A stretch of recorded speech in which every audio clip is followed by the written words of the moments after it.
오늘은 머니카피의 저자이신 테이버님을 모시고 이야기를 나눠보도록 하겠습니다. 테이버님 안녕하세요. 네, 안녕하세요. 테이버님 셀프 소개 생략할까요? 일단은 개인 투자자고요. 네. 요번 하락에 살아남은 개인 투자자입니다. 네. 요 정도면은 소개가 될 것 같네요. 네. 네. 테이버님 요즘 주변 좀 어떻게 보세요? 아, 연락 많이 받으시죠? 그 연락도 엄청 많이 오고요. 그리고 제일 걱정되는 게 어떻게 보면은 작년 재작년에 버셨던 분들이 지금 약간 본전으로 돌아간다라는 얘기를 많이 하셔가지고 이제 그 부분 때문에 뭐 연락도 많이 오고 안 좋은 얘기들도 너무 많이 들리고 그 다음에는 또 주식을 떠난다는 분들도 많이 계셔가지고 네. 그 부분들이 조금 안타깝기도 한데 어떻게 보면은 항상 이런 일이 반복이 되니까 이번에는 다르겠지가 또 이번에 안 먹혔다라는 부분이 조금 우울하네요 요즘에. 네. 그런 연락이나 소식이 들려오면 소위 인간지표라고 그래서 네. 바닥 아닌가요? 근데 지금 바닥이라고 보기에는 이번에는 아직까지는 해결되지 않은 문제가 너무 많아요. 이게 뭐 예를 들어 가지고 촬영일 기준으로 지금 지수는 반등을 하고 있지만 문제는 이제 전 이틀 동안 코스닥 기준으로 4% 넘게 연이틀이 하락을 했고 그러고는 중요한 포인트가 환율이 지금 아직도 1,300원이거든요. 그러니까 여전히 뭐 오늘 외국인이 산다라고 하더라도 이게 이어질 수 있는 매수는 기다려봐야겠지만 좀 기대하기 어려운 게 여전히 환율이 돌아오지 않고 있다. 그리고는 미국이 또 금리를 계속 올린다고 하고 긴축을 한다 그러고 그런 관점에서 지금 우리나라만 환율이 안 좋은 게 아니고 일본이나 뭐 유럽이나 모든 나라들이 지금 환율이 안 좋다 보니까 이 관점에서는 외국인의 매도가 멈췄다라고 또 보기가 어려워가지고 그러니까 많은 분들이 표현하는 게 역사상 최초, 뭐 단군 이래 최초 이런 얘기를 하는데 지금 확실히 미국이 돈을 걷어들이는 과정에서 또 긴축 속도를 엄청나게 빨리 한다는 거는 이거는 역사상 최초이기 때문에 또 이게 어떤 결과로 이어질지는 조금 두고 봐야겠죠. 지금 좀 주식을 버리고 떠난다는 분들은요. 네. 좀 투자 스타일이 네. 좀 단기 투자 정도라고 볼 수가 있는 걸까요? 아무래도 제가 주변에 인간지표로서 좀 살펴보면은 테마주 하시는 분들이 조금 더 많이 하락을 맞고 있고 또 그런 관점에서 성장주 중심으로 투자를 하시던 분들이 많이 하락을 하다 보니까 버티기 어려운 또 그리고는 약간은 레버리지를 쓰시는 분들이 반대 매매를 맞고 그다음에 어떻게 보면은 레버리지의 가장 큰 장점은 많이 벌 수 있는데 많이 잃을 수 있다라는 거고 또 레버리지를 너무 과도하게 쓰면은 깡통 찬다라는 표현을 쓰기도 하는데 진짜 계좌가 박살나는 경우가 좀 있거든요. 네. 그런 분들이 주변에 좀 몇 분 나오셔가지고 그 부분이 좀 지금 상황에서는 슬프기도 하고 그다음에 인간지표로 삼기에는 솔직히 아직 바닥이 아니다라는 생각도 하고 있기 때문에 이 정도 2,300, 400인데도요. 네, 그러니까 지수가 중요한 게 아니고 신용이라든지 그러니까 레버리지 쓰시는 분들이 그러니까 가치주들 같은 경우에는 바닥일 수 있고 삼성전자, 하이닉스 같은 기업들도 바닥일 수 있습니다. 근데 문제는 조금 더 실적이 없는 기업들 그러니까 말 그대로 지수에 영향을 주지는 않지만 개인 투자자가 많이 투자하는 종목들은 아직 바닥이 아닐 수 있다라는 생각을 좀 하고 있습니다. 실적이 없는 네. 주식들이요. 네.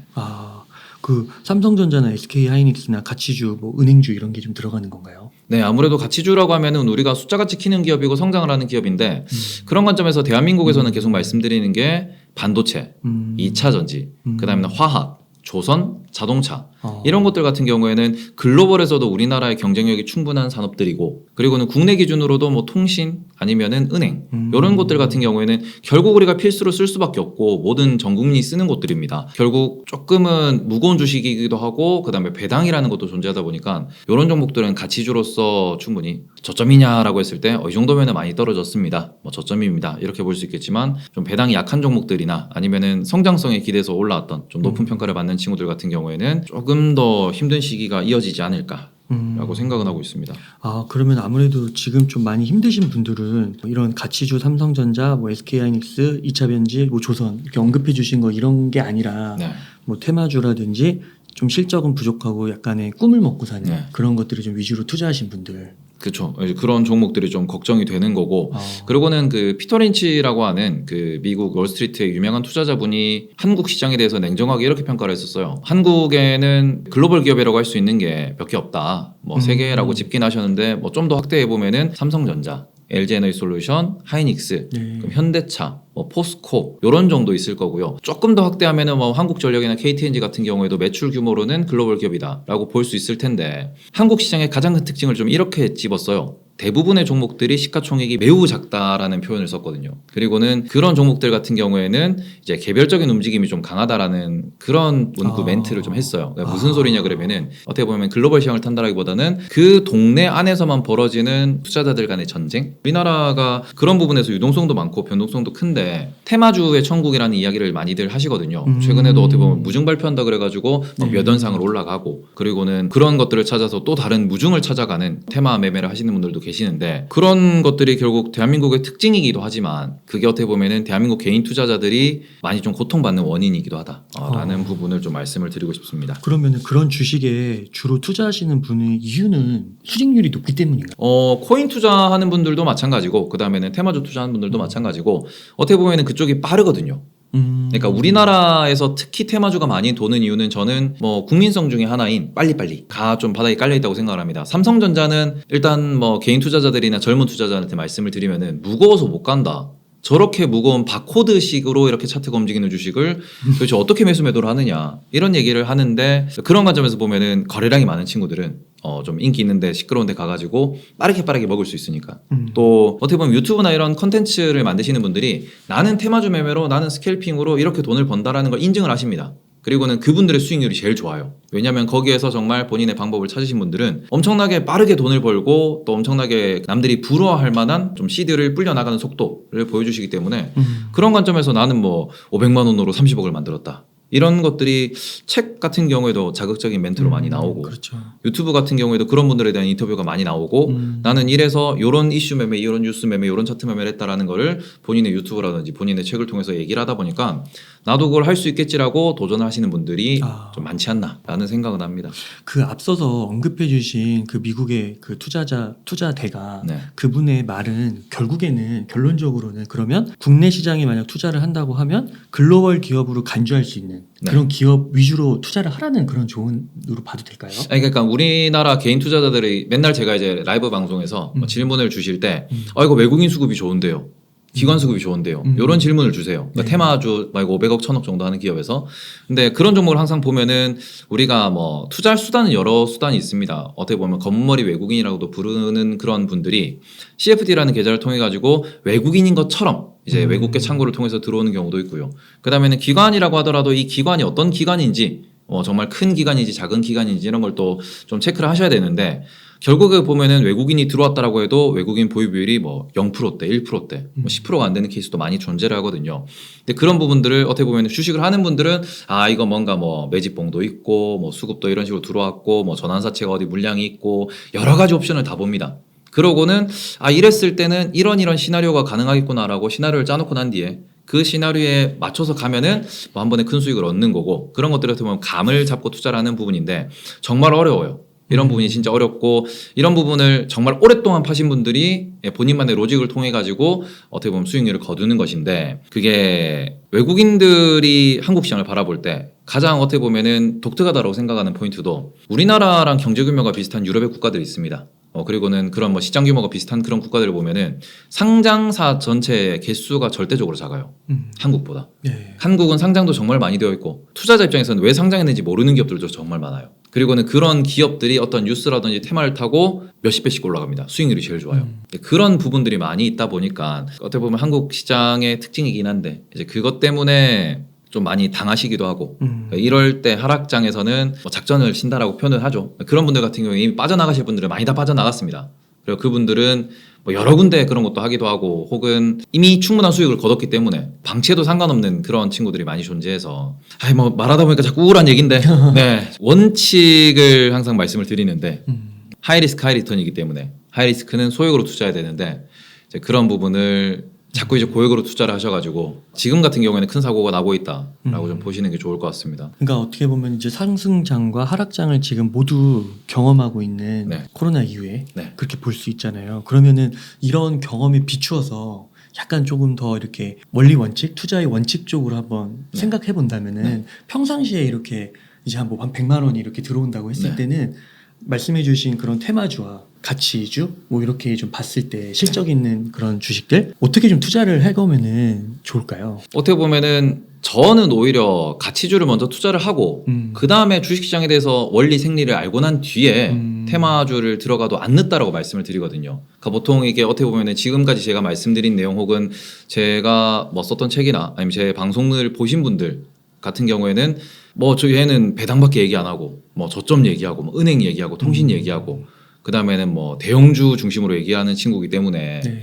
그런 거는 시드가 큰 사람들이나 하는 거지 개인 투자자들은 그렇게 투자해서는 돈 못 번다 라고 생각하는 분들이 분명히 계실 겁니다.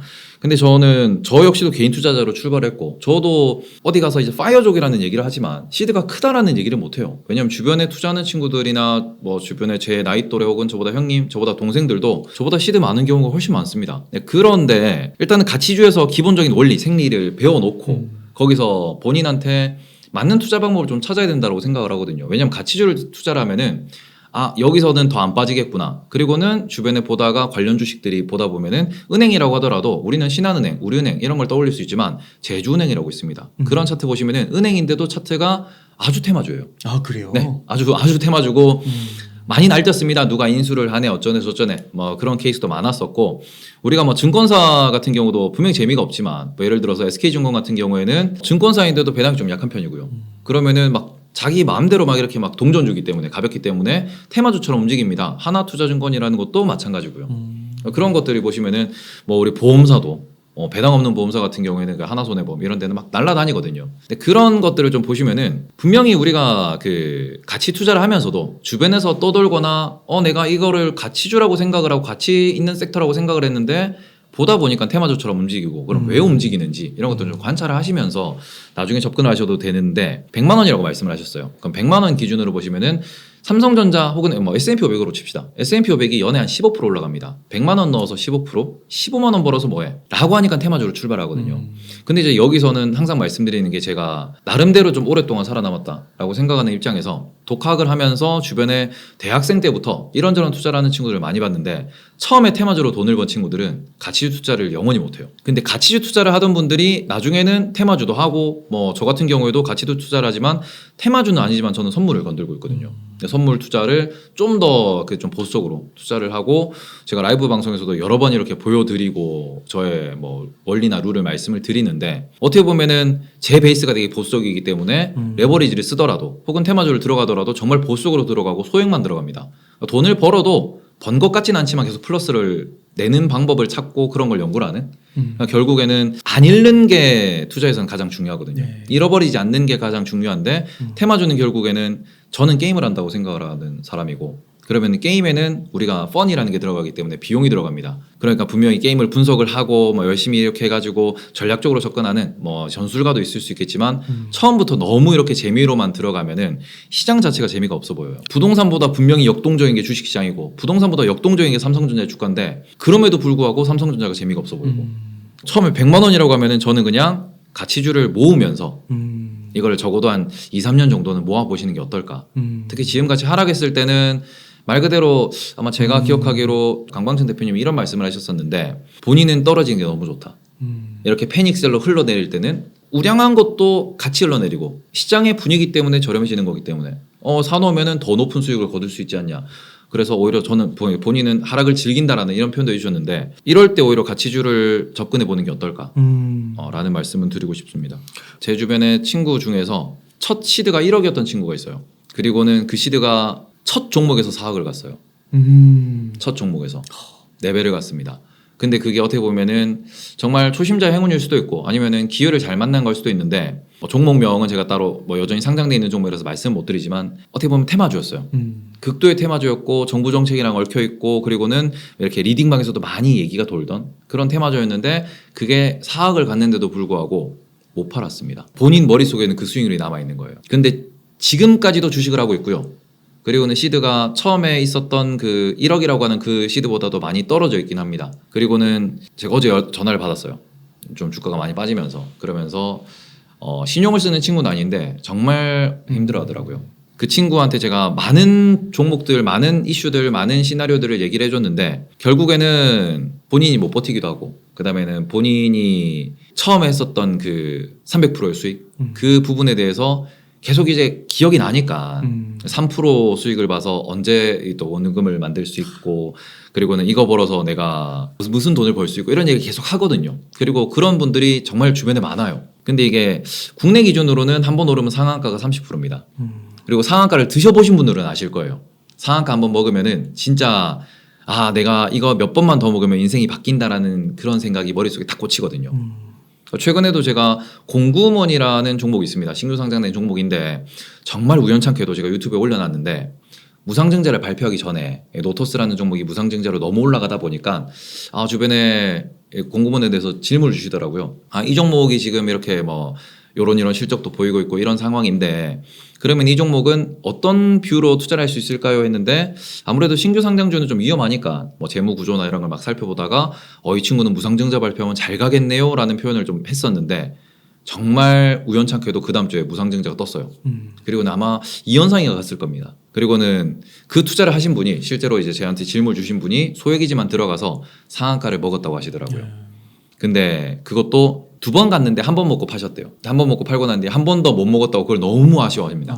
그러니까 어떻게 보면 투자하는 모든 분들이 개인이든 기관이든 그 상한가라는 거는 어떻게 보면 우리의 목표치고 그리고 그걸 한 번 먹고 나면은 그 다음에 또 상한가는 뭘로 갈 수 있을까? 이걸 찾을 수 있고 상한가를 갈 수 있다라는 뭔가 본인의 확신이 들면은 좀 더 먹기 위해서 더 많은 시드를 태우게 되고요. 그리고는 솔직히 이게 뭐 내가 1억 가지고 투자를 하다가 5천만 원이 됐다고 하더라도 5천만 원 상한가 한 방 먹으면은 바로 3천만 원 법니다. 상한가 2번 먹으면 원금 회복된다라는 그런 어떻게 보면은 뇌에서 착각이 약간 일어나거든요. 그러니까 조금 더 위험하게 배팅을 하게 되고 조금 더 사람이 좀 급해지게 되고 그러면서 주위 말에 뭐 좀 이렇게 휘둘릴 수도 있고 그런 부분이 있어가지고 쉴 수가 없죠. 왜냐하면 매일 상한가는 터지고 있고요. 제가 어제랑 그제는 확인을 못했는데 오늘 같은 경우도 지금 상한가를 갔고요. 그리고는 코스피가 1, 2% 떨어지는 날에는 상한가 가는 종목이 무조건 나옵니다.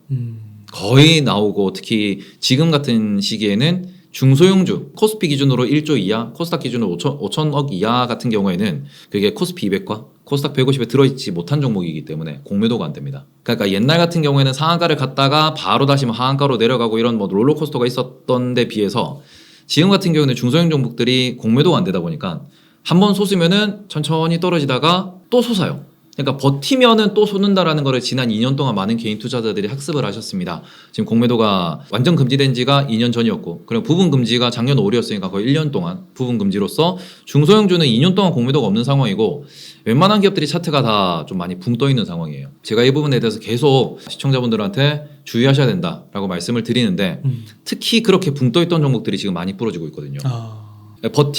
버티다가 언젠가는 또 상한가가 오겠지라고 기다리던 분들이 이게 10,000원짜리 주식이 뭐 4,000원까지 내려왔는데도 상한가 3연상이면 본전 간다 이런 뭐 그런 믿음으로 들고 있던 분들이 그게 지금 정말 뭐 이렇게 차트 같은 게 다 무너지고 이평선이 다 무너지고 부러지고 있는 중인데 못 끊는 이유는 원금에 대한 욕심. 제가 봤을 때는 주변 분들이 다 원금 회복할 수 있다라는 것 때문에 못 끊어요. 그런 주식은 네. 실적이 안 좋나요? 거의 실적이 없는 경우도 있고요. 그리고는 실적이 있다고 하더라도 뭔가 뭐 전환사채가 있다든지 아니면은 뭐 신주인수급 사채라든지 여러 가지들이 있습니다. 그리고는 실적도 실적이고 뭐 자회사들의 문제, 관계사들의 문제 뭐 이런 것도 많이 있고 그런 부분에서 뭐 분명히 실적이 안 좋으니까 부러지는 게 맞죠. 그리고는 실적이 좋다고 하더라도 주주환원이 안 좋다든지 그런 케이스들이 분명히 존재합니다. 제가 주위 분들한테 항상 이런 말씀을 드리거든요. 우리가 밥집을 갔을 때 대우를 해주면 너무 좋아하잖아요.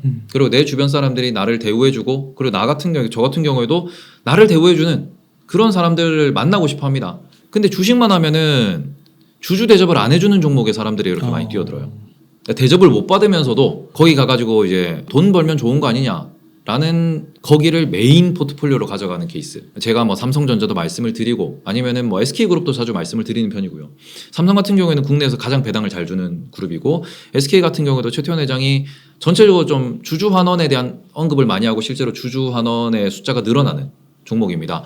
국내 은행 같은 경우에도 뭐 그런 식으로 주주 대접을 좀 많이 해주려고 하고 미국 종목을 제가 많이 선호하고 많이 말씀드리고 저도 미국을 지금 포트폴리오 기준으로 50% 이상이 됐는데 한국이 많이 떨어져서 한국과 미국의 무조건 미국을 반을 들고 가는 이유가 미국은 주주환원이 정말 좋습니다.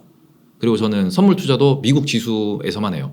왜냐하면 미국 지수는 그런 관점에서 자사주 소각이라는 매력적인 수단이 있고 그것 때문에 계속 우상향을 보여주고 있고 앞으로도 우상향을 보여줄 거니까. 말 그대로 미국은 지수도 투자자를 위해서 움직이고 기업도 투자자를 위해서 움직이고 국내 같은 경우에도 중소형 업종 중에서도 투자자를 위해서 배당을 주고 자사주 소각을 하고 자사주 매입을 하는 기업들이 찾아보면 많이 존재를 해요.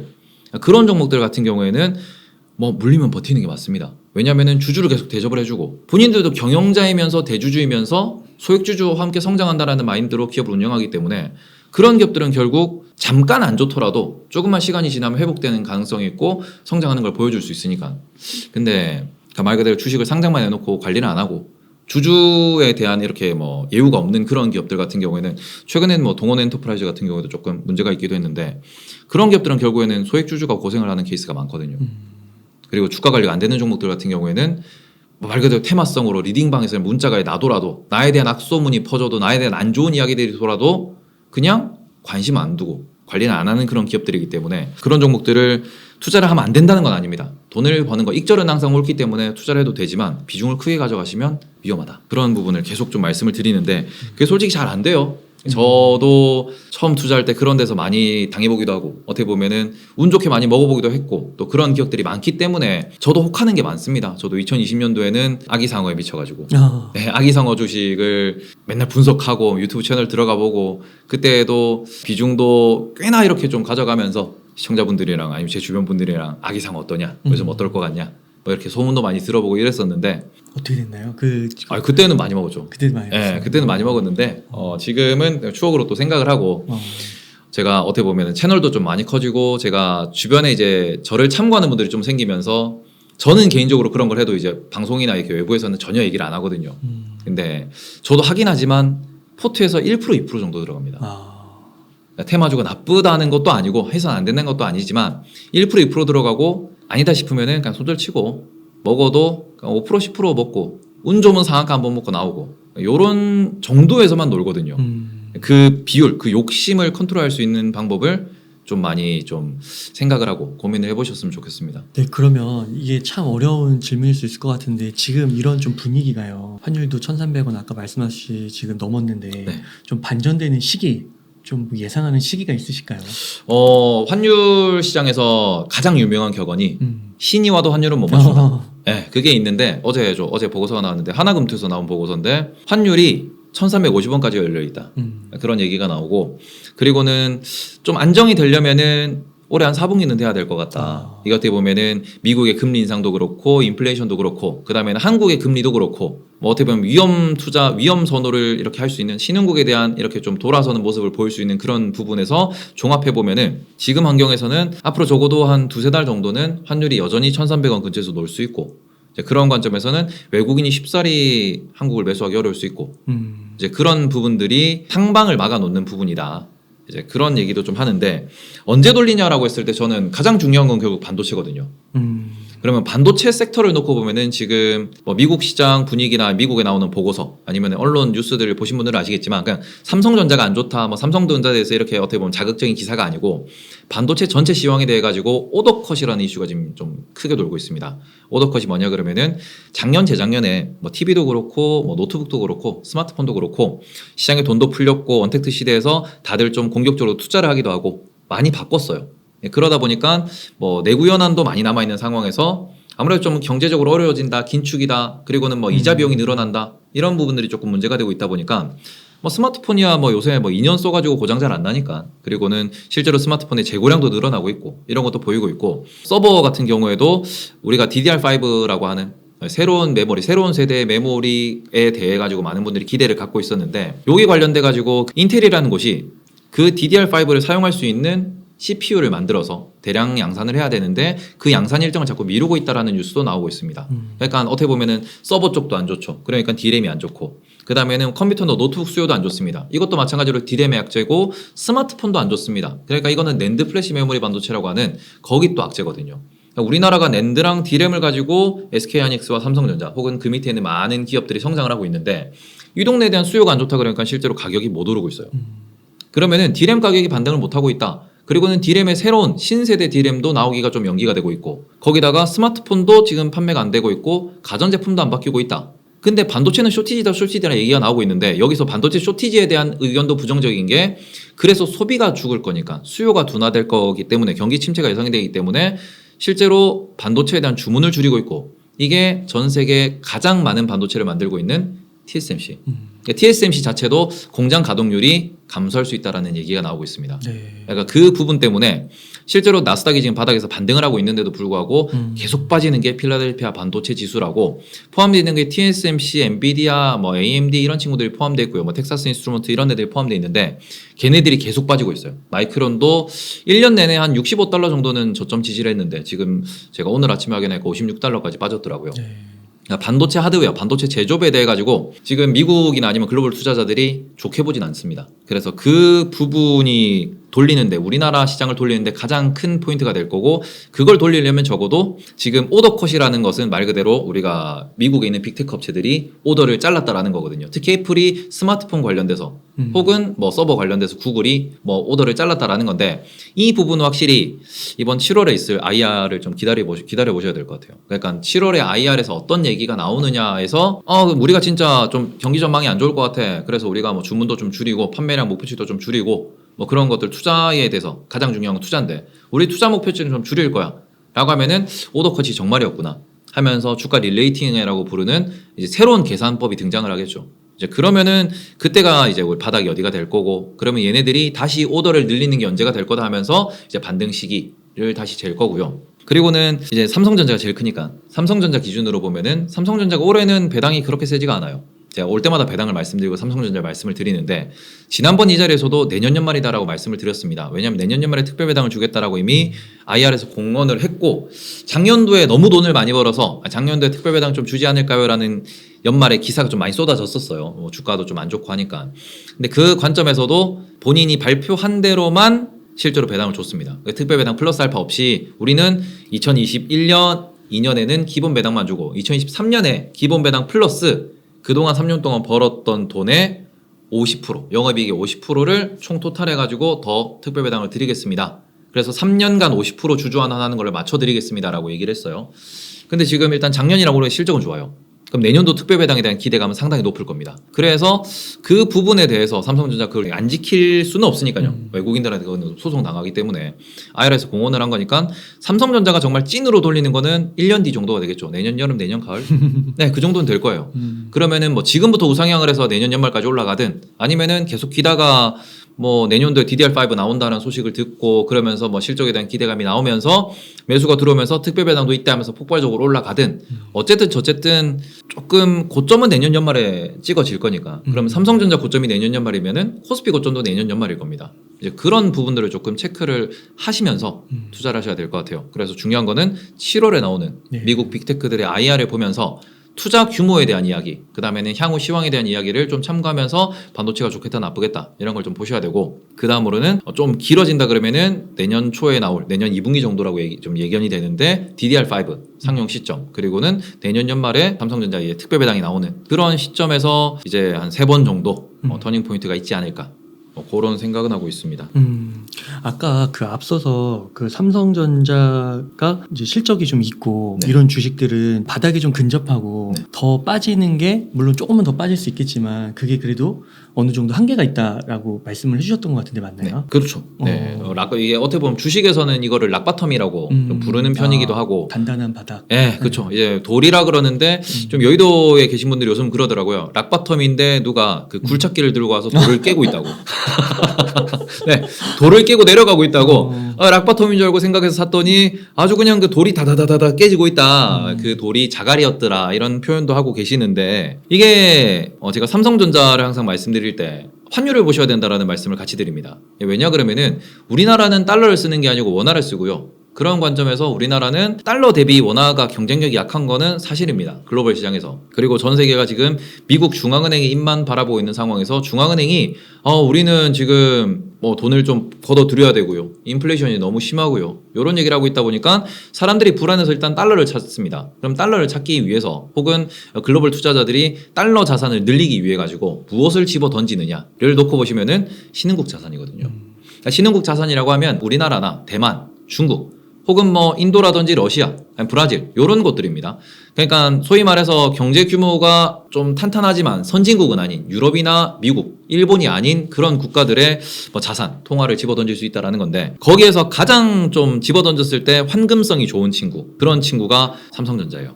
전 세계에서 가장 환금성이 좋은 친구가 삼성전자라고 볼 수 있기 때문에 그 부분이 어렵다라고 좀 말씀을 드리는데 지금 삼성전자가 빠지니까 연쇄적으로 삼성전자가 빠지면 코스피가 빠져요. 그러면은 코스피가 빠지기 때문에 코스피 200이라고 하는 ETF 혹은 코스피라고 하는 ETF 아니면은 미국에 상장되어 있는 EEM이라고 하는 ETF에서도 똑같이 삼성전자 빠지네, 한국 ETF가 빠지네, 한국 매도네, 연쇄적으로 작용해서 빠지면서 우리나라 대형주도 같이 빠지는 거거든요. 이런 부분들이 지금 어떻게 보면은 실적이 있음에도 배당이 있음에도 단단한 바닥이라고 부르는 이런 친구들이 전방위적으로 지금 모든 종목을 집어 던지고 있다라고 우리가 느끼는 이유는 결국 이게 시스템에 갇혀 있기 때문입니다. 그러니까 삼성전자가 빠지면은 코스피가 빠진대. 코스피가 빠지면은 코스피 상위 기업인 LG엔솔도 빠질 거고 하이닉스도 빠질 거고 현대차도 빠질 거고 그러면은 그 중에서 몇몇 종목들만 말 그대로 외국인이 전체 통을 벌이고 있을 때 그 중에서도 우리는 요것만 주어야 돼. 그러니까 외국인보다 우리나라 여의도가 돈이 작고요. 여의도보다 개인들의 돈이 작기 때문에 제일 큰 손이 집어던지고 있을 때 중간 큰 손인 여의도에서도 꼭 필요한 건 줍거든요. 그게 어떻게 보면은 뭐 기아라든지 뭐 현대라든지 지금 같은 분위기에서는 그리고 뭐 통신이라든지 이런 업종들은 뭐 죽고 있습니다. 그런 애들은 생각보다 안 빠져요. 근데 기관이 안 주는 종목은 다 빠집니다. 그러니까 이런 것들을 보면은 우리가 실적이 있음에도 불구하고 배당이 많음에도 불구하고 왜 바닥을 못 지키지? 이런 거는 너무 세게 던지고 있기 때문이고요. 그러니까 이게 어느 정도 좀 끝나면은 그 다음에는 분명히 뭐 당장 코스피가 3,000을 간다는 아니고 뭐 2,400이면 2,400, 2,500이면 2,500 어느 정도 수준에서 횡보는 할 거예요. 왜냐면 우리나라가 돈을 버는 건 있고 배당이 나오는 건 있기 때문에. 근데 그런 관점에서 맨날 이제 배당 말씀드리면서 바닥을 계산하시라. 제가 책에도 그 뭐 계산법을 적어놨는데 그런 관점에서 계산하시면은 거의 거기서 많이 빠져봤자 뭐 10% 15% 정도 빠지고는 다시 돌아옵니다. 평균 회귀라고 다들 이야기를 하는데 왜냐면 배당이 좋으니까. 그러면은 잠깐만 빠질 만큼 빠졌으면은 누굴 먼저 사야 할까? 그리고는 지금 환경이 성장주 투자할 때가 아니면은 가치주를 투자해야 되는데 이 가치주 중에서도 숫자가 늘어나면서 배당도 같이 늘어나는 친구 그러면은 주가 차익도 얻을 수 있고 물려도 배당을 받을 수 있는 친구는 누구냐? 라고 찾기 때문에 그런 관점에서 실적이 있는 종목, 주주환원을 잘하는 종목, 배당도 성장하는 종목 그런 종목들이 지금 오히려 덜 깨지고 깨지더라도 좀 빨리 올라올 거고 실제로 현대차가 지금 배당이 한 4% 정도 나옵니다. 예. 그래서 안 빠지는 부분도 분명히 존재를 하고요. 그런 부분들을 제가 항상 반복해서 말씀드리는 이유가 그게 좀 더 편해요, 투자할 때. 왜냐하면 바닥이라는 믿음이 존재를 하고 그리고는 뭐 계속 표현하는 물려도 괜찮다라는 부분, 물려도 배당받으면 되지 뭐 이런 표현들이 있는 거고 우리가 은행에 예금을 넣는 이유도 뭐 원금이 보장되는 것도 있지만 일부라도 이자가 붙잖아요. 그래서 현금을 내가 보유하는 게 아니고 은행에 맡기는 것처럼 주식을 샀을 때도 원금은 이렇게 흔들릴 수 있겠지만 결국 평균액이라고 하면은 바닥이라고 내가 계산을 때리고 이 정도면 배당을 받을 만해. 이 종목은 이런 성장성을 보이니까 이 정도 배당을 받으면은 2, 3년 보유해도 충분히 원금이 까이진 않을 거야. 하는 종목에서 뭐 원금이 뭐 주가가 많이 올라가주면은 팔면 되는 거고요. 이런 식으로 본인만의 계산법을 세우셔서 투자를 하시면은 좀 더 안전한 투자를 할 수 있다라는 부분을 좀 말씀을 드리고 싶습니다. 지금 삼성전자를 좀 들고 계신 분들이 네. 한 수익률이 한 제가 뭐 딱 알 수는 없겠지만 한 그래도 한 마이너스 한 30% 40% 이렇게 될 것 같은데요. 네네. 그런 분들은 그러면은 여기서 현금이 있다고 하면 좀 더 모아가도 되는 거고 만약에 내년 말씀해주신 대로 그런 뭐 DDR5나 네. 연말에 가서 특별 배당 같은 이슈가 있으면 3, 40%는 이렇게 어떻게 회복이 된 상태에서 근데 지금 마이너스 3, 40%라고 하면은 제가 지금 대충 계산을 때려봐도 한 7만 원? 아니죠. 한 8만 원, 9만 원이실 것 같거든요. 그러네요. 9만 6천 원. 8만 원, 9만 원이시면은 회복되기가 어려울 수 있습니다. 아, 그래요? 이게 왜냐 그러면은 주식 시장에서 우리가 맨날 제가 이제 재무 분석을 하고 배당을 이렇게 외부에서 말씀을 드리는데 제 개인적인 방송에서는 제일 먼저 열어보는 게 10년짜리 차트예요. 네. 이게 왜 장기 차트를 열어보냐 그리고는 뭐 단기 뭐 주봉 월봉 같은 걸 왜 이렇게 열어보냐 그러면은 매물대라는 단어를 많이들 쓰시거든요. 뭐 테마 투자하시는 분들도 그렇고 차트 매매하시는 분들도 그렇고 매물대라는 얘기를 많이 하고 차트 분석을 해야 된다. 뭐 이게 볼린저 밴드 분석을 하고 이평선을 분석을 하고 더 나아가지고 여러 가지 지표들을 보면서 보조 지표를 분석을 하면서 차트에서 답을 찾으려는 분들이 정말 많아요. 근데 왜 그러냐 그러면은 결국 차트라는 거는 그 종목의 그 주식의 역사예요. 그러니까 역사상으로 지금도 많은 분들이 아실 거예요. 나 삼성전자 평단이 8만 원인데? 나 7만 5천 원인데? 나 7만 원인데? 나 65,000원이야. 이런 분들이 계십니다. 대부분의 어떻게 보면은 사람들의 심리상 개인 투자자들 같은 경우에는 특히 많은 개인 투자자, 기관들은 그런 거 없이 투자하는 경우가 많은데 개인 투자자들은 숫자를 맞추기 위해서 노력을 많이 해요. 라운드 피규어라고도 이렇게 부르는데 이제 6만 원, 뭐 6만 5천 원, 아니면 6만 1,000원, 아니 6만 1,500원 이런 식으로 500원 단위, 1,000원 단위, 5,000원 단위로 많은 사람들이 그쪽에 몰려 있어요. 그리고 거기서 많은 매수 매도가 일어났기 때문에 그분들이 9만 원, 10만 원 갈 때까지 버텨주면 상관이 없어요. 그럼 올라갈 수 있겠죠. 근데 보통은 많은 분들이 지금 생각을 하실 겁니다. 원금만 와봐라. 던질 거다. 힘들었어. 네. 내가 이렇게 고생을 했는데 뭐 배당받은 것도 있고 나는 주식시장 더 이상 스트레스 받아서 못하겠어. 원금만 와라. 나 집어 던질 거야. 하는 분들이 계시기 때문에 그러면은 그분들이 6만 원에 샀다고 했을 때 지금 5만 원 얼마까지 떨어졌다가 6만 원 오면은 집어 던지실 거예요. 그럼 6만 원을 뚫어내는 힘, 뚫어내는 이벤트 이슈, 그런 수급, 큰 매수가 있어야 되거든요. 제가 그래서 계속 내년 연말이 고점일 거다라고 말씀드린 이유가 그때는 정말로 단기로 특별배당이 나올 거고 그러면 어떻게 보면 시황도 좋아지고 이슈도 좋아지고 특별배당이라는 부분에서 주주환원이라는 부분에서 기관 외국인이 그냥 위로 싹 이렇게 쓸어 올릴 수 있을 만한 그런 힘을 좀 부여할 수 있을 만한 그런 시기이기 때문에 그때가 되면은 아까 말씀하셨던 뭐 30% 40% 그쵸 10만 전자 가자라는 얘기가 정말 실현될 수 있습니다. 근데 그 전에는 가능성이 좀 약한 게 배당도 많이 없는데 그냥 삼성전자 정도 되는 기업이 실적이라는 이유로 뉴스라는 이유로 이벤트가 있다는 이유로 뭐 주주분들이 1,000만 명 뭐 이렇게 얘기가 나오는데 그 많은 분들의 매도 공세를 뚫고 올라갈 수 있느냐 어려울 거거든요. 그러니까 그게 참 조심해야 되는 게 실적이 좋다고 해서 10만 전자 가는 게 아닌 것 같아요. 그러니까 그쵸. 뭔가 외국인의 수급이나 뭔가 이렇게 돈이 우선은 들어와야 넘는 거잖아요. 그 매물대를 뚫고. 그죠. 근데 많은 분들이 실적 좋고 뭐 지난번보다 사상 최대 실적이니까 뭐 10만 전자, 15만 전자 간다 이렇게 얘기를 하는 거에 좀 빠질 수가 있는 것 같아요. 이게 어떻게 보면 주식 투자할 때 제일 어려운 게 물리면은 다들 담당자분들한테 전화를 하면은 담당자분들이 그러죠. 지금 시황이 안 좋아서. 그래서 유튜브를 찾아보면은 다 그럽니다. 선반영이다. 근데 이거는 주식시장은 알 수가 없는 게 지금 분기가 사상 최대 실적일 때 다음 분기도 사상 최대 실적이면 주가는 계속 올라가요. 근데 지금 분기에 사상 최대 실적인데 다음 분기에 그게 꺾였어요. 그 다음 분기에 그게 또 꺾입니다. 그럼 떨어져요. 대표적인 종목이 LG생활건강이라고 있는데 기네스북에 기록이 돼 있습니다. 국내 기준으로 아마 40 몇 분기 동안 그러니까 10년 넘는 기간 동안 매 분기 작년 동분기 대비 이번 분기가 1년 전 대비로 계절이 있으니까 지난 봄 대비 이번 봄이 실적이 좋고 지난 여름 대비 이번 여름이 실적이 좋아요. 계속 이렇게 올라가다 보니까 주가가 정말 계속 우상향을 했습니다.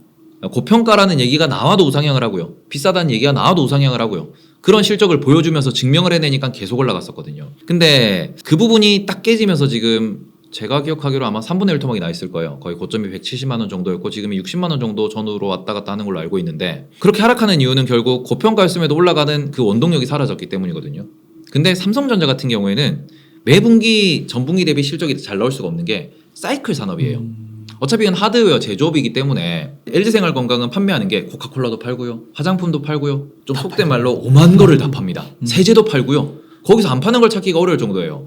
근데 좀 하나의 산업에 집중되어 있는 뭐 케미컬 같은 경우에는 플라스틱을 만드는 곳은 플라스틱만 만들 거고 정유하는 곳은 정유만 할 거예요. 그러면은 우리가 기름값도 올랐다 떨어지고 플라스틱 가격도 올랐다가 떨어집니다. 뭐 구리 가격도 올랐다가 떨어지고 반도체 같은 경우에도 대규모 하드웨어 산업이기 때문에 올랐다가 떨어지는 이런 사이클이 나오기 때문에 경기 전망을 조금 부지런히들 다들 하시고요. 그걸 선반영한다라는 이야기를 많이 하고 실제로도 보면은 정말 신기하게도 반도체 시황이 뭐 2021년 8월달 작년 8월달에 윈터즈 커밍이라는 보고서가 나오긴 했는데 일단은 주가는 우리가 고점을 딱 찍었을 때가 2021년 1월입니다. 그때 96,000 얼마까지 갔었거든요. 근데 보시면은 2021년 여름쯤이 실적이 고점을 찍고 떨어지고 있어요. 그러니까 말 그대로 어떻게 보면은 좀 우연찮게도 그럴 수도 있고 아니면은 이게 주식의 원리일 수도 있는 건데 결국에는 많이 오르면은 실적도 따라 올라오지만 주가가 빠지기 시작했을 때 실적도 같이 떨어져요. 이게 실적이 더 올라가주면 주가도 올라가주겠지만 정말 신기하게 실적이 떨어지면서 같이 주가도 빠지고 그러면서 실적이 꺾이는 거 확인하면은 선반영이 되었다. 그러고는 이게 언제쯤 돌릴 것 같다. 이런 얘기들이 나오면서 주가가 계속 목표 주가가 떨어지면서 계속 떨어집니다. 이제 그런 부분들이 개인 투자자 입장에서는 우리가 어떻게 그런 걸 다 아느냐. 이런 식으로 좀 고민으로 작용을 할 수도 있는 부분이고 그다음에 또 말씀드리고 싶은 부분이 삼성전자를 비싸게 사셨을 때 처음 사신 이유가 뭐냐. 대부분 다 뭐 물어보면은 이런 얘기 하시거든요.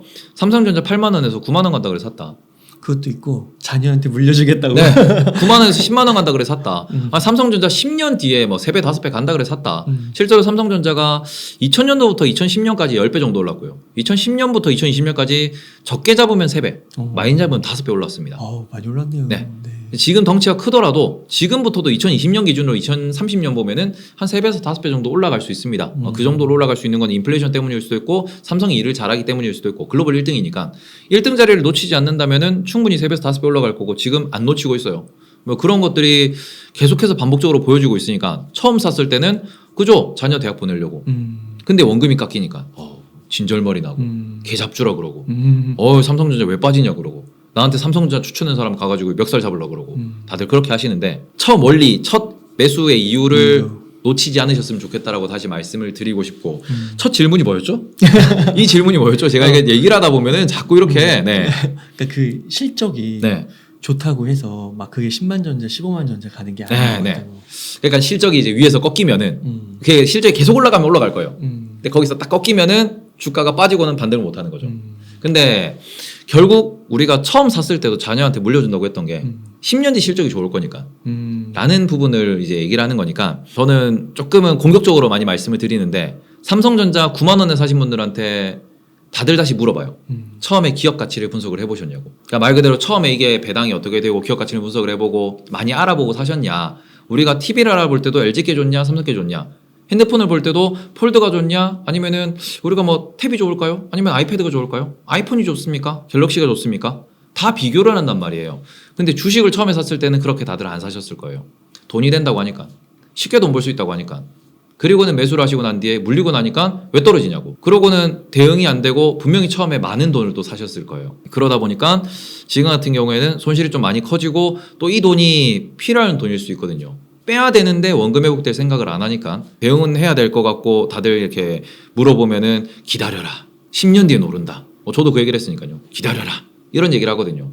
근데 그 부분에 대해서 저는 냉정하게 다시 말씀드리는 게 처음 살 때 정말 계획적으로 사셨는지 자산 투자인데 우리가 부동산을 살 때도 뭐 원룸에 월세를 들어간다고 하더라도 여러 집을 들어가 보고 화장실 수압 확인해 보고 싱크대 수압 확인해 보고 그러고는 아래층 위층 뭐 소음은 없는지 이런 걸 다 확인해 보고 사는데 그 주식의 첫 단추가 잘못 끼워진 거기 때문에 그 부분에 대해서는 저는 개개인이 다들 뭐 한 1년, 2년 동안 다들 물려 있었는데 그런 부분들은 책임지고 공부를 하고 본인이 감내해야 된다라고 항상 말씀을 드려요. 이게 탈출을 시켜줄 수 있는 것도 없고 탈출하기 위해서는 기다리는 수밖에 없기 때문에 기다려라라는 표현밖에 못 하거든요. 그런 부분은 그러니까 지나고 보면은 실적 좋다라고 했는데 내가 그 뉴스에 속아서 그 보고서에 속아서 그 유튜브에 속아서 라고 표현을 하실 수는 있어요. 근데 거기에서도 조금 더 이제 위험 자산에 대한 투자를 너무 좀 쉽게 하셨다라는 부분이고 어차피 없어도 되는 돈이라면 저는 계속 말씀드리는 게 버틸 수밖에 없다. 어차피 올라올 돈인데 지금 내가 손절을 하고 난 뒤에 그 잃어버린 돈을 내가 어디 가서 다시 주워올 거냐. 그러면은 정말 필요한 돈이 아니라면 소비를 줄이고 아니면 그 돈을 써야 되는 계획을 좀 연장을 하고 연기를 하고 이를 악물고서라도 익절을 하고 나오고 그래야 좋은 데이터 좋은 경험이 쌓이고 그 다음에는 또 딴 데 가서 또 성공을 하지 않겠냐. 실패는 성공의 어머니라고 하는데 이거를 실패했다고 해서 포기하고 현실 도피를 하면 안 되고 이 상황에서 지금 저는 진짜 지금 팔고 나가시는 분들을 계속 이제 팔면 안 된다고 말씀드리는 게 정말 우량한 종목 모두가 아는 종목을 사신 상황에서 그걸 팔고 나간다. 그거는 현실 도피하는 거거든요. 예, 자녀한테도 현실 도피하지 말라. 뭐 이렇게 주변에 얘기할 때도 포기하지 말라. 뭐 드라마를 봐도 영화를 봐도 다들 뭔가 성공하는 거, 뭔가 위기를 극복해내고 뭐 시련을 극복해내고 그러고 난 뒤에 내가 이렇게 성공한 걸 모습을 보여주는 그런데 우리가 감동을 받고 이러는데 정작 본인은 내 계좌를 보면서 내 원금이 까이는 걸 보면서 현실 도피를 하려고 하는 그런 것들이 자꾸 보이니까 계속 제가 이렇게 말을 길게 설명을 드리는데 삼성전자 실적 안 꺾였습니다. 주식은 좀 빠졌지만 삼성전자 안 망해요. 네. 그리고 절대적으로 주식이 빠진다 그래서 삼성전자의 성장성이 사라지는 것도 아니고요. 삼성전자 공장이 없어지는 것도 아니고요. 이제 주식은 가장 기초의 원리로 돌아가면은 IPO 했을 때 유상증자 할 때 그럴 때만 회사에 돈이 되는 거지 지금 삼성전자 주가가 100만 원이든 만 원이든 삼성전자 경영진한테는 본인의 자산 가치라든지 아니면은 뭐 이재용 형님의 기분이 뭐 좋아지고 나빠지고 정도는 있을 수 있겠지만 경영에 아무런 영향이 없습니다. 그렇기 때문에 주가가 떨어지든 오르든 삼성전자는 삼성전자고요. 우리가 처음 봤던 삼성전자가 변한 게 아닙니다. 다만 우리가 생각하는 삼성전자에 대한 기분이 바뀐 거기 때문에 그런 부분을 조금 기억을 하시면서 실적은 좀 연기가 되고는 있지만 지금도 잘 나오고 DDR5가 나오면 또 잘 나올 거고 그 부분에서 좀 하늘이 안 도와주는 시기인 거고 특히 지금은 하늘이 정말 안 도와줘요. 이게 인텔이 딱 반도체를 만들어주면은 당장 나와가지고 지금 막 상용화되면 올라갔겠죠. 근데 이게 자꾸 이게 안 도와주는 게 연속으로 보이고 있다 보니까 조금 어려운 시기다 정도로 보셨으면 좋겠습니다. 네. 그러니까 이게 그 계좌의 파란불이 좀 주는 스트레스, 숫자에서 오는 스트레스인데 그것만 좀 견디면 이게 또 막 실체가 없고 근거가 없는 그런 테마주성은 아니기 때문에 네. 오히려 이런 거는 조금 더 인내심을 기른다는 생각으로 네. 보유할 필요도 있는 거고 네. 또 앞서서 좀 얘기해 주신 것처럼 현금에 좀 여유가 있고 투자에 여유가 있다고 하면 오히려 조금씩 이 저가에 좀 매수해 가는 것도 고려해 볼 수 있다. 네, 그죠. 여유가 있으면은 지금은 오히려 기회죠. 기회. 네, 9만 원에 사신 분들이 지금 보면은 아주 스트레스 화딱지가 나죠. 네, 내가 5만 원에 살 걸 했던 거를 그나마도 9만 원에 10만 원 가는 걸 먹어보겠다고 그때 샀는데 그때도 분명히 사실 또 후회하셨을 거예요. 내가 5만 원대 그걸 알았다면 그럼 내가 벌써 이렇게 많이 먹었고 10만 원 가면 2배를 먹었을 텐데 이런 생각을 하셨을 텐데 다시 그 가격이 왔습니다. 다시 떨어졌고요. 다 산다고 했는데 네. 그 가격 오면 다 살 거다 했는데 네. 오히려 지금 오면은 지금 팔 거다라는 고민을 하시니까 그런 부분이 자꾸 답답하다라고 말씀을 드리고 싶고 파란불이 들어오면은 파란불도 파란불이지만 미국은 빨간불이에요. 네. 미국은 빨간불입니다. 거꾸로 됐어요. 예. 그러고 미국은 올라가면 녹색이죠. 우리나라는 올라가면 빨간색이긴 한데 떨어지면 파란색이긴 한데 결국 원금에 대해서 혹은 마이너스에 대해서 사람들이 심리적으로 못 받아들이기 때문이다. 라는 건 어떻게 보면 이게 주식시장이 워낙 재밌으니까 심리학자분들이 분석을 정말 많이 하세요.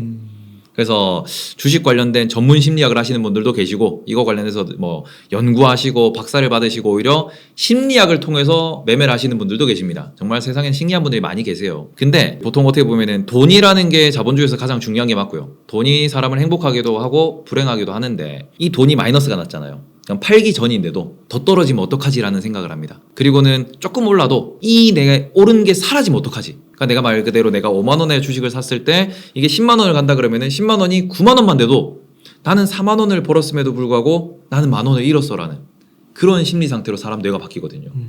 그 부분이 정말 오랫동안 투자하신 분들은 초탈합니다. 올랐구나, 떨어졌구나. 이렇게 초탈할 수 있는데 그 초탈하는 과정까지 정말 많은 데이터와 정말 많은 경험과 어떻게 보면은 탈모 한 3번은 왔다 가신 그런 스트레스가 쌓이고 난 뒤에 어차피 또 올라갈 거 어차피 또 떨어질 거라는 그런 좀 초탈한 경제에 오를 수 있는데 대부분 그게 안 돼요. 네. 주식 투자를 평생 하고 뭐 10년 이상 하시는 분들이 정말 제 주변에 봐도 10년 이상 하셨다고 하는 분들이 손에 꼽히거든요. 네, 뭐 주식을 한다는 분들이 정말 많이 스쳐 지나갔지만 10년 이상 살아남았다고 하는 분들은 뭐 저도 이제 한 10년 차 정도 되니까 네, 본격적으로 한 거는 그런 부분을 보실 때 결국 스트레스를 이기는 그러니까 멘탈을 계속 맨날 말씀을 드리는 사람인데 그것에 대한 컨트롤을 해야 욕심을 컨트롤하고 떨어진 것에 대한 스트레스를 이겨내야 되고 올랐을 때도 이게 내 손에서 빠져나가면 어떡하지라는 그런 어떻게 보면 사소한 스트레스인데 그런 것들 때문에 많이 못 먹고 또 많이 못 먹어서 스트레스를 받고 또 떨어졌을 때 내가 저기서 물 탈 걸 하다가 고민하다가 물을 안 타서 또 스트레스를 받고 여러 가지 스트레스가 있는데 거기에서 가장 중요한 거는 본인의 명확한 가치관, 투자 가치관, 투자 판단 그리고 가치 판단했을 때 나의 목표의식 이런 것들이 중요하거든요. 그래서 결국 멘탈 게임이다. 네. 멘탈 싸움이다. 마이너스 나는 거를 이겨내셔야 부자가 됩니다. 그 주변에 10년 이상 이렇게 네. 계속 해오신 분들 별로 없어요. 많이 없어요. 그러니까 중간에 많이 적으셨고 그래요. 중간에 쉬었다가 아이러니하게도 작년에 돌아오신 분들이 많이 계세요. 어떻게 보면 이게 사람들이 다시 좋대 할 때 안 보고 있다가 애써 참다가 야 너무 좋대 할 때 들어오셨는데 그때 좀 고점인 경우가 많죠. 주식시장 보고 있으면 재밌어요. 그 삼성전자를 좀 위주로 얘기해 주셨는데 아까 그 가치주나 또 좋은 주식 중에 그 은행주나 증권주, 뭐 SK텔레콤 이런 것도 좀 언급해 주셨잖아요. 네. 실제로 제가 요즘에 그 은행주를 좀 보니까 네. 배당이 진짜 많이 주더라고요. 네. 그리고 증권주는 어떤 우선주는 보니까 막 10% 넘게 주더라고요. 네네네. 여기서 좀 한 가지 질문이 근데 매출은 꺾이더라고요. 네. 영업이익. 네네. 그러니까 그런 것들은 좀 어떠세요? 이거는 섹터 분석을 좀 요하는 부분인데 증권주 같은 경우에 특히 그리고 케미컬, 화학 같은 부분 특히 뭐 효성 TNC라고 하는 뭐 그런 종목들도 있고 대부분의 화학 종목들 그리고는 대부분의 그 증권사들이 작년이 고점이다. 그러니까 작년에 한참 우리나라를 뒤덮었던 단어가 피크아웃이었죠. 10배를 갔던 효성 TNC가 반토막이 나면서 피크아웃이 도대체 뭐냐 이런 얘기 많이 나왔고 그런 관점에서 지금 뭐 반도체 피크아웃이냐 이런 얘기를 하는 분들도 계시는데 결국에는 실적이라는 거는 오르기도 하고 빠지기도 합니다. 그러면은 결국 장기 추세를 확인을 하셔야 되는데 지금 케미컬 업종은 조금 논외의 얘기지만 증권사 같은 경우에는 2019년 실적 대비 2022년 실적은 좋아요. 그러니까 2021년도가 워낙 돈을 많이 벌었던 거지. 그래서 올해가 작년보다 적게 벌어 보이는 거지. 결국 2017년, 18년, 19년 이렇게 해서 코로나 특수를 뛰어넘고 다시 보면은 올라오던 추세대로 올라가고 있습니다. 그래서 어떻게 보면 월스트리트에서 이렇게 투자하시는 분들 계세요. 20년, 30년 차트를 열어놓고 우상향각을 딱 긋습니다. 많이 올라가면 팔고 많이 떨어지면 사라. 그러니까 20, 30년 차트를 보고 그렇게 트레이드하는 분들도 계세요.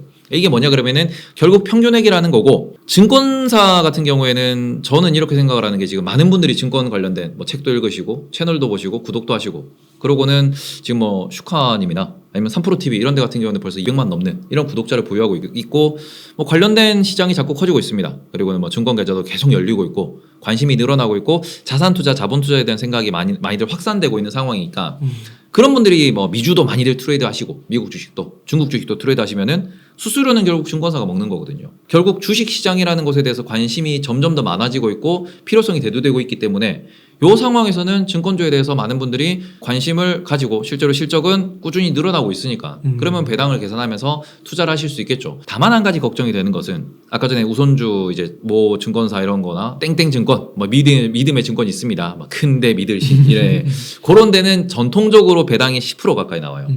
근데도 주가가 안 오릅니다. 왜 그러냐 그러면은 거기에서 개인 투자자가 절대 하면 안 되는 투자 방법이 하나 있거든요. 거래량 없는 종목을 가볍게 들어가시면 안 돼요. 거래량 없는 종목은 떨어지더라도 아무도 못 받아줘요. 그리고는 정말 좋은 이벤트가 있지 않은 이상은 폭등이 안 나옵니다. 결국 뭐 5년, 10년 투자하면은 가는 길대로 갈 겁니다. 이게 뭐 매년 10%씩 배당을 주면서 옆으로 가는 경우도 있을 거고 매년 애매하게 5% 배당을 주면서 1년에 뭐 한 5%, 10% 정도씩 그냥 꼼질꼼질 오르는 이런 종목들도 분명히 존재를 합니다. 그런데 거래량이 없는 종목이라는 소리는 사람들의 관심이 없다라는 소리고 관심이 없으면 아무리 좋아도 아무리 좋다고 소문을 내고 아무리 내가 주변에 이 종목 너무 좋습니다 이렇게 얘기를 해도 근데 그 종목 아무도 안 사잖아. 그거보다 더 많은 종목들이 더 재밌는 종목들이 있잖아. 그렇게 받아들이기 때문에 그런 종목은 혹여나 이렇게 큰 돈을 넣었다가 뺄 수가 없어요. 사는 건 내 맘대로 살 수 있는데 빼는 걸 내 맘대로 못 빼요. 그렇구나.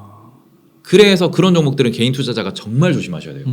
거래량을 네. 그러니까 거래량, 거래대금, 그러니까 어떻게 보면은 장기 차트를 열어보면은 그런 데이터들이 좀 녹아 있습니다. 차트가 이렇게 좀 크게 움직이는 친구들은 들어가도 좀 단기로 주가 차익도 노릴 수 있고, 그 다음에는 뭐 거래량도 이렇게 거래량 밑에 차트에서 이런 게 좀 보이면은 얘들은 물려 있어도 뭐 이벤트 있으면은 뭐 충분히 내가 익절할 수 있고, 아니면은 언제든 내가 팔 수 있고 이런 것들이 좀 보이는데 몇몇 종목들은 하루에 뭐 시가총액이 뭐 1,000억, 2,000억인데 거래대금이 2억, 3억 이런 케이스도 있거든요. 그런 애들은 탈출을 못해요.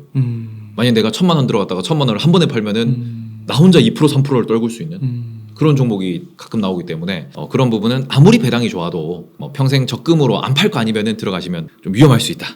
네, 그런 부분 보셨으면 좋겠고, 뭐 가치주, 은행, 증권 뭐 이런 거 많이들 말씀해 주셨는데 제가 배당주를 좋아하는 이유는 제가 많은 투자를 해봤거든요. 많은 투자를 해봤는데 좀 마음 편한 투자를 다들 하셨으면 좋겠어요. 약간 저도 이제 어떻게 보면은 제 모토 중에 하나가 스트레스 없는 투자. 그런 것들을 이제 개인 투자자들한테 많이 이렇게 공유하고 싶어가지고 채널도 운영하고 라이브 방송도 하는 건데, 스트레스 없는 투자라는 거는 결국 뭐 그 기업을 믿어야죠. 근데 그 기업을 어떻게 믿느냐? 주식시장에서는 숫자를 보고 믿는 거고, 그러고는 나한테 돌아오는 리턴을 보고 믿는 거거든요. 그러면 그 리턴의 관점에서 뭐 SK텔레콤 같은 경우에는 매년 지금 배당을 한 4% 정도, 4.5% 정도 주다가 최근에는 이제 회사가 SK스퀘어랑 텔레콤이랑 분할되면서 오히려 배당을 더 늘리겠다라고 표현을 했습니다. 그러면서 올해 같은 경우에는 6% 내외 혹은 그거보다 좀 더 많이 배당을 줄 수도 있다라는 그런 가능성, 그런 보고서도 나오는데, 그렇게 보면은 SK텔레콤은 들고만 있어도 6% 배당을 주는 거고, 그러고는 많은 사람들이 지금 가장 필수제라고 이야기하는 게 뭐 먹는 것도 있고 집도 있고 입는 것도 있겠지만 통신이죠. 구글 없이 못 살고 뭐 모바일 게임 없이 못 살고 인터넷이 한 일주일만 끊긴다라고 생각을 하면은 얼마나 답답한지 벌써부터 탁 마음이 막히는 분들 계실 거예요. 필수 소비재거든요. 그리고는 계속 인터넷 속도는 빨라질 거고 더 많은 데이터를 쓸 거고, 그러면은 실적은 좋아지겠죠. 그래서 그런 관점에서 필수 소비재이고 배당도 많이 줘요. 우리나라에서 의식주 관련된 친구들 중에서 뭐 건설도 마찬가지, 아니면은 뭐 라면 업체들도 마찬가지, 그 다음에 옷 관련된 업체들도 마찬가지, 통신만큼 배당 많이 주는 곳이 없습니다. 제가 미국 같은 경우에는 뭐 코카콜라나 아니면 뭐 버라이즌이나 아니면 월마트나 이런 것들 놓고 이제 비교를 하면서 투자를 하셔도 된다라고 말씀을 드리는데, 뭐 필수 소비재 중에서 우리나라는 필수 소비재라고 했을 때 이마트 배당률이 아마 엄청 낮을 거예요. 제가 지금 정확하게 기억은 안 나는데 1% 안 돼. 네, 0. 몇 프로, 뭐 1% 이렇게 될 겁니다. 그리고는 거기는 뭐 영업이익도 낮은 편이고, 그 다음에는 농심이라고 있습니다. 제가 맨날 농심 그 대표님이나 IR팀 분 혹시 이 영상을 보시면은 제발 좀 바꾸셨으면 좋겠는데, 많이 벌든 적게 벌든 한 주에 4,000원 고정 배당이에요. 대한민국에 있는 많은 기업들의 좀 고질병이긴 한데, 식품 기업들 보시면은 많은 기업들이 고정 배당입니다. 배당을 안 늘려요.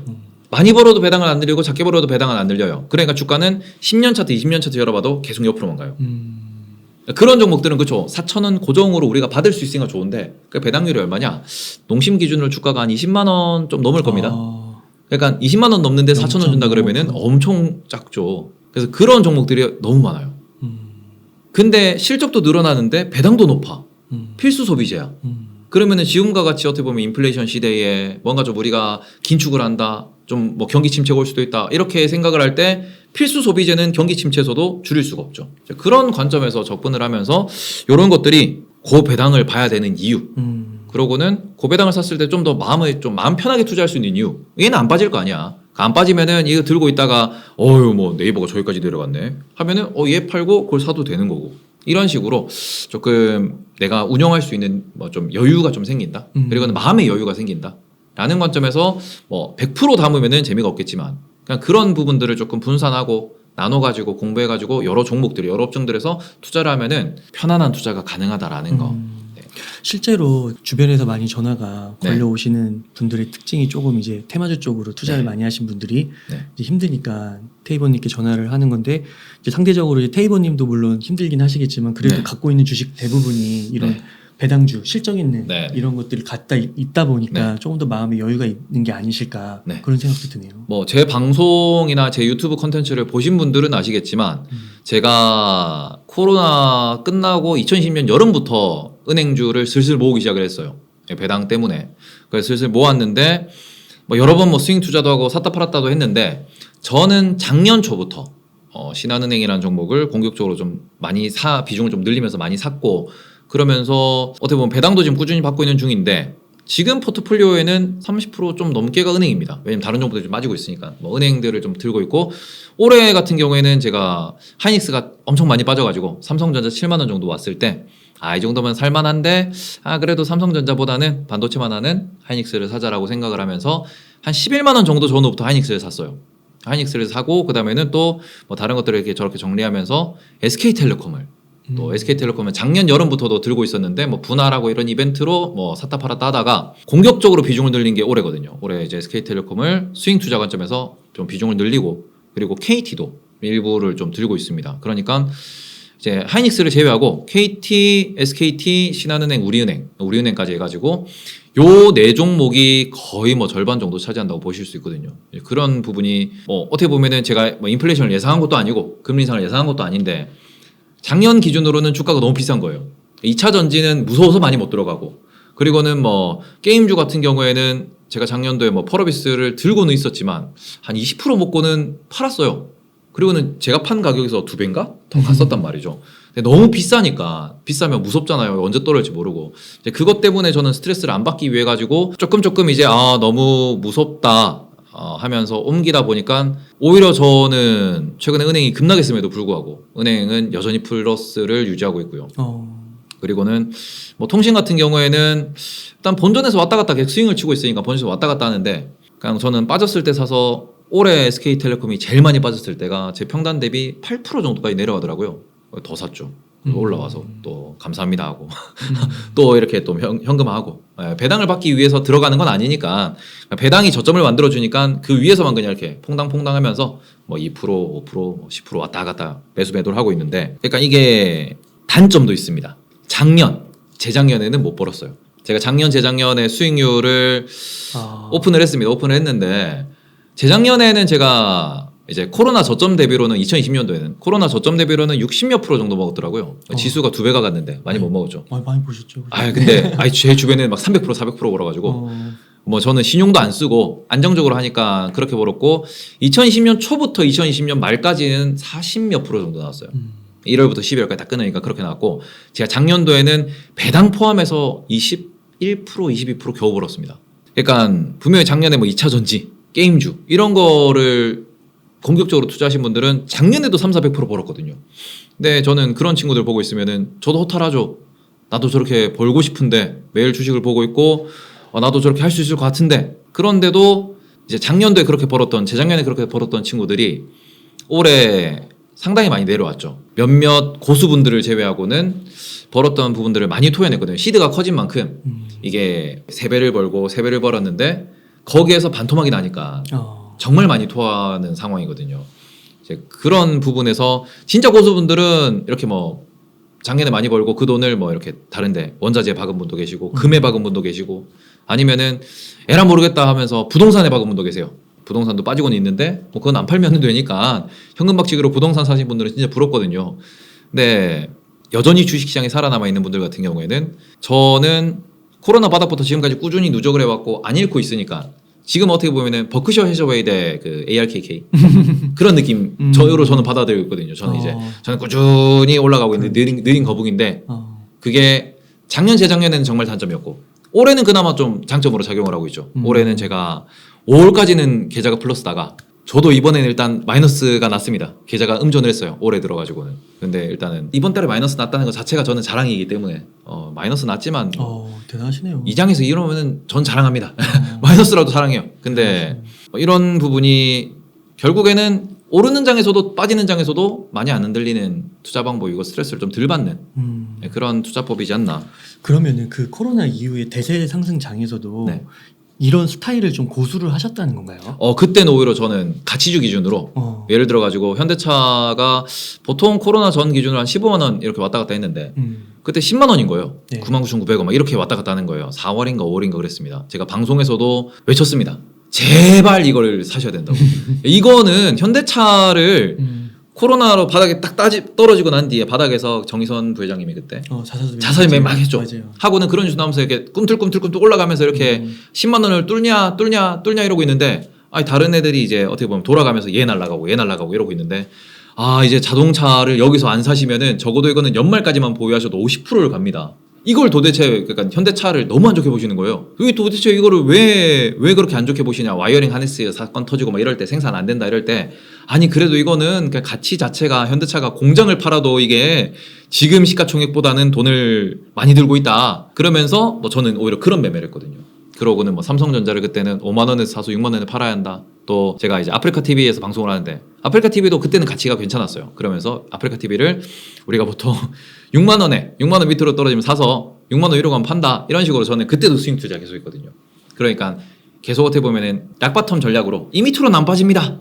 이런 종목들을 계속 어떻게 보면은 스윙 투자를 이게 유동성이 좋으니까 반복적으로 하면서 이제 좀 수익률을 많이 쌓았던 그런 건데 어쩌나 저쩌나 저는 뭐 통신이 됐든 은행이 됐든 아니면 삼성전자가 됐든 한 종목만 주구장창 파도 돈은 벌 수 있다라는 거는 많이들 봤었고 그다음에 저도 행하고 있는데 그러니까 락 바텀에 있는 그런 주식들을 매수를 하신 거네요. 네, 그죠. 그러면 상대적으로 그 주변에 있는 친구분들은 네. 막 3배, 4배 가는 분들은 락 바텀이 조금 약한 락바텀이 없는 종목을 하는 거죠. 없는 종목. 그러니까 3배, 4배 가는 종목은 뭐 그런 종목도 분명히 락바텀이 존재할 수 있습니다. 뭐 여러 가지 종목들을 제가 방송에서도 라이브에서 설명을 드렸는데 테마주도 바닥은 있어요. 테마주도 바닥은 있지만 바닥에서 사 모아서 올라갈 때 던지는 그런 테마주 트레이더가 있고 아니면은 그날 거래량이 터진 데 들어가가지고 트레이더하는 그런 트레이더들이 있어요. 네, 많은 개인 투자자들이 제가 관찰해 본 결과는 그날 거래량이 터지는 데 들어갔다가 물리면 못 팔고 마이너스 30% 나고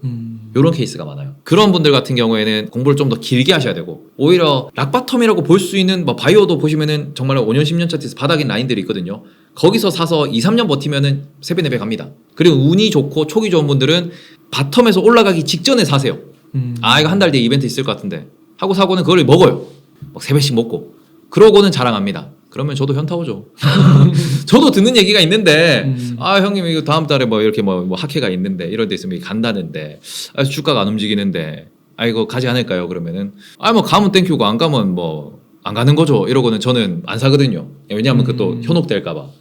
그러니까 진짜 신경 쓰이니까. 근데 그런 친구들이 나중에 한두 달 있다 전화 와가지고 아 형님 식사합시다 하고 가면 아 아주 진수성찬 차릴 때가 있는데 아 이게 운이 많이 따라야. 그러니까 이게 지금의 결과론적으로 보면은 그때 네. 이제 대세 상승장에서는 이제 조금 더 공격적으로 했어도 좋았을 거다 이렇게 얘기는 할 수 있는 거지만 사실은 그 시점에 우리가 사는 거잖아요. 그러면 그게 대세 상승장이 물론 분위기는 어느 정도 이렇게 조성이 돼 있지만 또 미래는 알 수 없는 거니까 조금 더 보수적으로 가져가는 스타일을 고수할 수밖에 없다 이렇게 봐야 되는 걸까요? 그러니까 보수적으로라고는 제가 어떻게 보면 말씀 못 드리는 게 제 스타일이 보수적인 거예요. 저는 어떻게 보면 7월 달에 지금 기획하고 있는 프로젝트가 하나 있는데 되게 유명하신 분들이에요. 박현선 차장님이라고.